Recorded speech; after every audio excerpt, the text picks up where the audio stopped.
Sebelum masuk ke videonya, Mimin ingetin ya bahwa ini adalah review dari manga aslinya. Jadi jika teman-teman ingin melihat versi fullnya, kalian bisa membacanya di web legal atau membeli komiknya di tempat kalian sebagai apresiasi bagi kreatornya.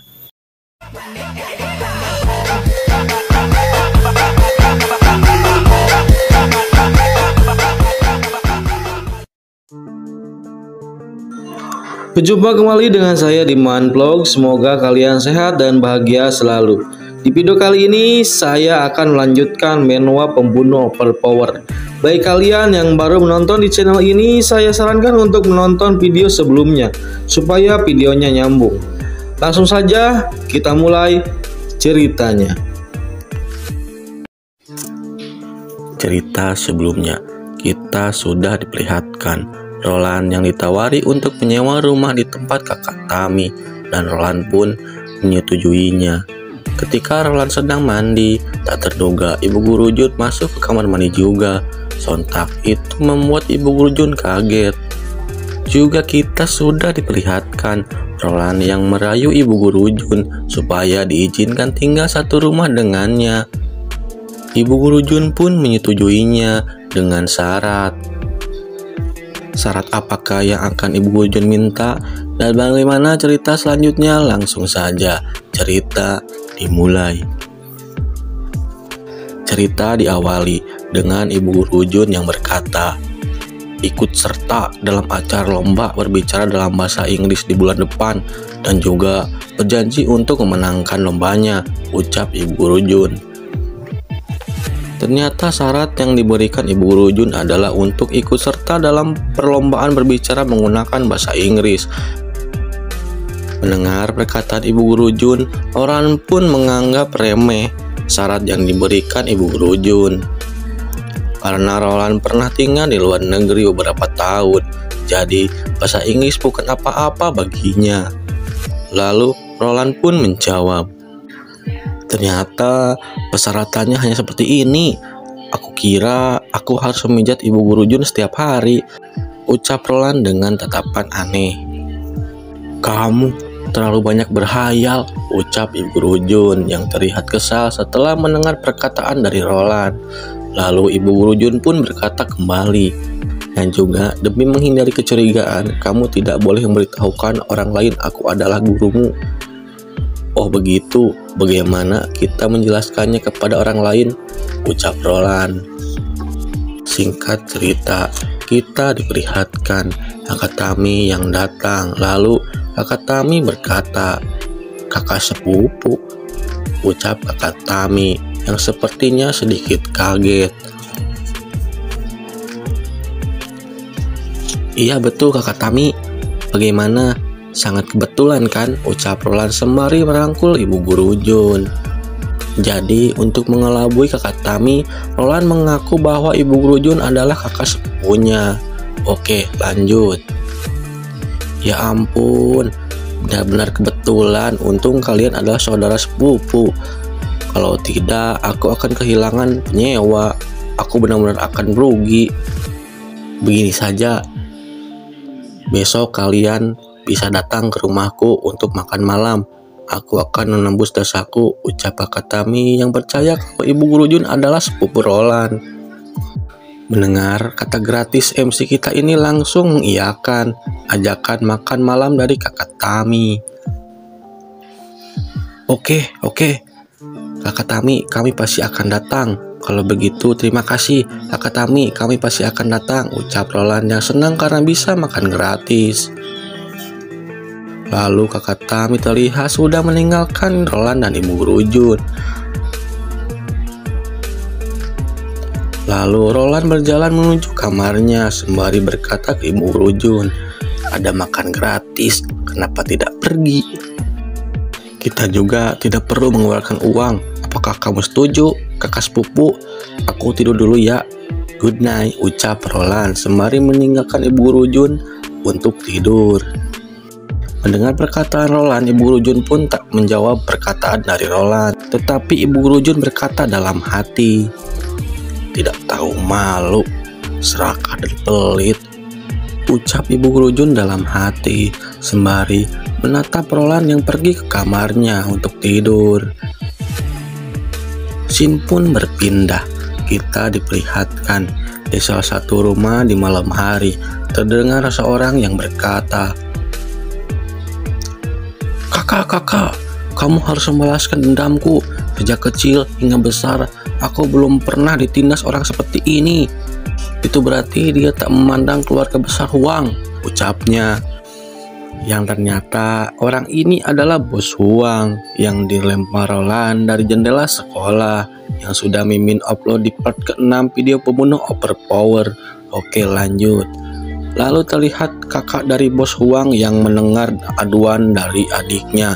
Lalu ia pun berkata, jadi kamu bilang kalau si Darentang, anak tentara yang miskin, bersama dengan murid baru itu melemparmu ke tempat sampah, ucapnya sembari memakan pisang.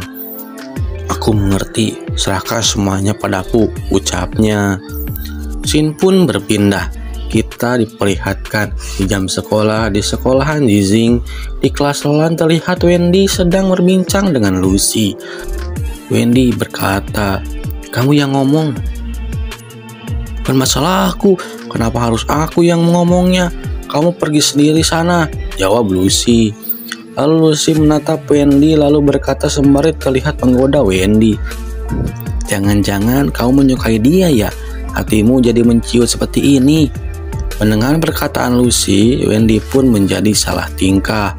Tidak, jangan sembarangan bicara, jawab Wendy yang menyangkal omongan Lucy, yang padahal Wendy benar menyukai Roland. Kalau begitu, kenapa kamu tidak berani mengatakannya sendiri? Apakah kamu takut dia akan menolakmu?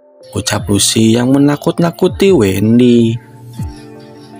Aku, baiklah, aku akan pergi sendiri, ucap Wendy. Lalu Wendy memberanikan dirinya, yang terlihat Wendy sudah berada di depan Roland. Itu Roland, ucap Wendy yang bingung dan grogi untuk memulai pembicaraan. Aku ingin mengundangmu untuk menghadiri acara pesta ulang tahunku di minggu depan di rumahku, ucap Lucy terbata-bata. Kalau kamu bersedia, kalau kamu tidak bersedia, sebelum Wendy menyelesaikan pembicaraannya, Roland pun berkata, aku akan datang. Terima kasih atas undangannya, ucap Roland sambil tersenyum. Mendengar Roland menerima undangannya, itu membuat Wendy lega. Syukurlah. Papaku juga berkata kalau dia ingin mengucapkan terima kasih secara langsung, ucap Wendy. Terlihat juga murid-murid lain yang mendengar Wendy mengundang Roland ke acara pesta ulang tahunnya. Sontak itu membuat mereka sangat iri. Wendy Zheng mengundang Roland untuk datang ke acara pestanya? Sial, aku juga ingin diundang. Dia adalah gadis populer di sekolah, apakah dia akan memandangmu yang jelek ini? Iri sekali. Beginilah ucapan-ucapan iri dari para murid. Lalu terdengar seseorang yang berkata, hei anak baru, kepala sekolah Huang memanggilmu ke ruang guru. Temanmu si Darren sudah menunggu begitu lama di sana. Ayo pergi. Ternyata itu adalah Ken yang memberitahu Roland bahwa ia dipanggil ke ruang guru. Singkat cerita, Roland sudah sampai di depan ruang guru. Lalu Roland masuk sembari berkata, kepala sekolah Huang, apakah Anda mencariku? Ucap Roland. Kamu Roland? Tanya kepala sekolah. Lalu Roland kaget melihat Darren yang sedang diberi hukuman. Yang terlihat Darren berdiri dengan satu kaki serta merentangkan tangannya. Mendengar Roland tidak menjawab pertanyaan dari kepala sekolah itu membuat kepala sekolah sangat marah. Roland, aku bertanya kepadamu, ucap Pak Guru Huang dengan membentak. Lalu Roland menjawab, kepala sekolah Huang, aku Roland, apakah Anda sudah sarapan? Ucapnya. Baguslah kalau kamu Roland, ini adalah hukuman yang diberikan oleh sekolah untukmu dan Darren. Kalian berdua masing-masing harus menulis surat pernyataan sebanyak 5.000 kata dan meminta maaf kepada Timmy Huang, ucap kepala sekolah sembari memegang kertas. Kepala sekolah Huang, Anda memiliki nama yang sama dengan Timmy, apakah kalian kerabat? Ucap Roland ke kepala sekolah. Mendengar perkataan Roland, kepala sekolah pun terlihat marah, lalu berkata, "Roland, apa maksudmu? Kemarin kamu menggunakan kekerasan melempar Timmy ke tempat sampah. Itu adalah pembunuhan berencana.